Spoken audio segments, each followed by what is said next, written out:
Imagine giving your heart to someone, building a future together, and believing you're living a dream, only to discover it was all a carefully constructed lie. That was my life. I thought I was a husband preparing to become a father, but instead, I became the victim of the deepest betrayal.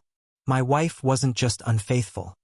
She tried to hand me another man's child, expecting me to raise it as my own. What followed wasn't just heartbreak. It was a battle for truth, dignity, and justice. This is how I uncovered the lies, confronted the betrayal, and walked into a courtroom to reclaim my life. I grew up believing in loyalty. My parents were married for decades, and I always admired their commitment. So, when I met Claire, I thought I had found the same kind of love. She was vibrant, full of energy, and made me feel like the luckiest man alive. We dated for 3 years before getting married, and everything seemed perfect. We moved into a modest but cozy home, where I pictured years of laughter, growth, and maybe even raising children together. For the first couple of years, marriage was bliss. I was working a steady job, building savings, and Claire worked part-time, pursuing her passion for art. She had friends, hobbies, and I encouraged her to chase her dreams. I wanted to be the supportive husband, the rock she could lean on. Then came the day she told me she was pregnant. I can still remember the way her face lit up, eyes shining as she placed my hand on her stomach. My chest swelled with pride. I had always wanted to be a father, and in that moment, I felt my dreams aligning perfectly. I started preparing for fatherhood, researching cribs, budgeting for daycare, and even practicing small home repairs to make the house safer for a baby. Family and friends congratulated us, showering us with gifts and warm wishes. My parents cried tears of joy, eager to welcome their first grandchild. Life felt fuller, brighter, and more meaningful. But beneath the surface, something wasn't quite right. Claire began spending more time outside the house.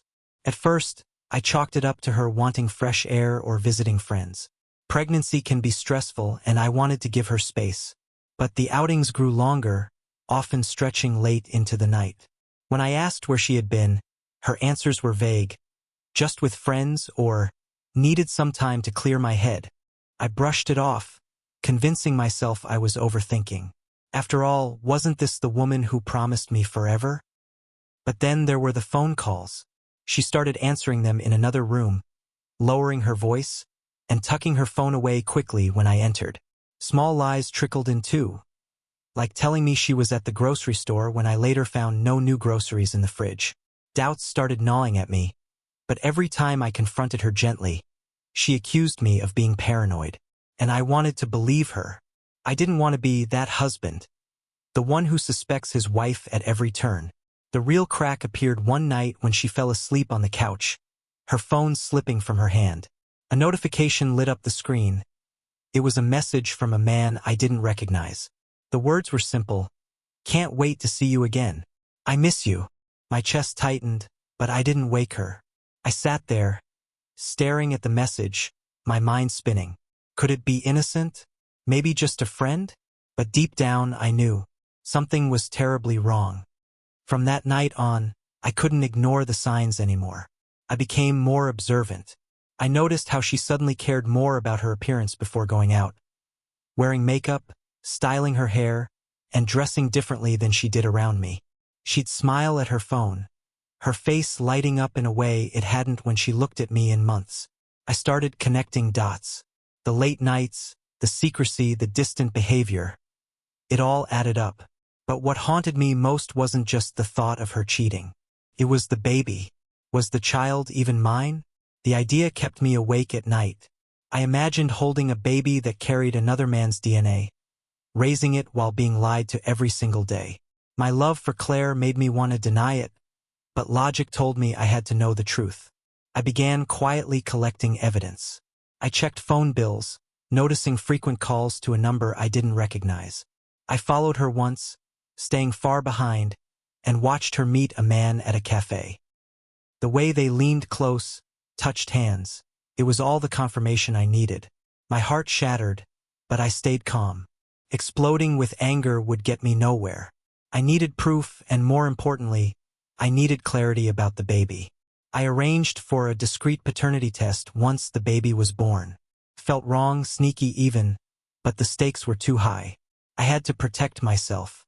When the baby finally arrived, I was there in the hospital room, holding Claire's hand as she delivered. Tears rolled down my cheeks, but they weren't just of joy. They were of confusion, fear, and dread. I looked at the tiny face, trying to see myself in its features, but babies rarely look like anyone at first. Weeks later, the test results came back. The child was not mine. The ground beneath me seemed to collapse. Every dream I had built, every sacrifice I had made, felt like a cruel joke. My wife had not only cheated, she had tried to anchor me to her betrayal for life by making me raise another man's child. I confronted her with the evidence. At first, she denied everything, her face a mask of indignation. But as I laid out the phone records, the photos, and finally the DNA results, her facade crumbled. She broke down, begging me to forgive her, saying it was just a mistake, that she still loved me. But it wasn't just a mistake. It was a series of choices. Lies stacked upon lies until the truth came crashing down. I had a choice: walk away quietly or fight back. And I chose to fight. I filed for divorce and, more importantly, I took her to court. She had tried to manipulate me into financial and emotional responsibility for a child that wasn't mine. I wasn't going to let her betrayal trap me for the rest of my life. The courtroom became the stage where every hidden truth came to light. My lawyer presented the DNA test results, the phone records, the photos. Her lover was eventually identified, and though he tried to deny involvement, the evidence was undeniable. Claire sat there, pale and trembling, her lies stripped bare in front of strangers. For the first time, she couldn't spin her way out. She couldn't gaslight me, couldn't make me doubt myself. The truth was bigger than her excuses. As the judge read the verdict, my heart pounded. The divorce was granted in my favor, and I was legally freed from any responsibility for the child. I walked out of that courthouse not as a broken man, but as someone who had reclaimed his dignity. But victory didn't erase the scars.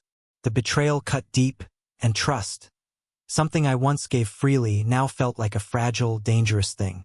In the end, I didn't just lose a wife. I lost the illusion of the life I thought I had. But I gained something more valuable: clarity. I realized betrayal doesn't define me. It defines the person who committed it. Claire tried to rewrite my future with lies, but truth has a way of rising, no matter how deeply it's buried.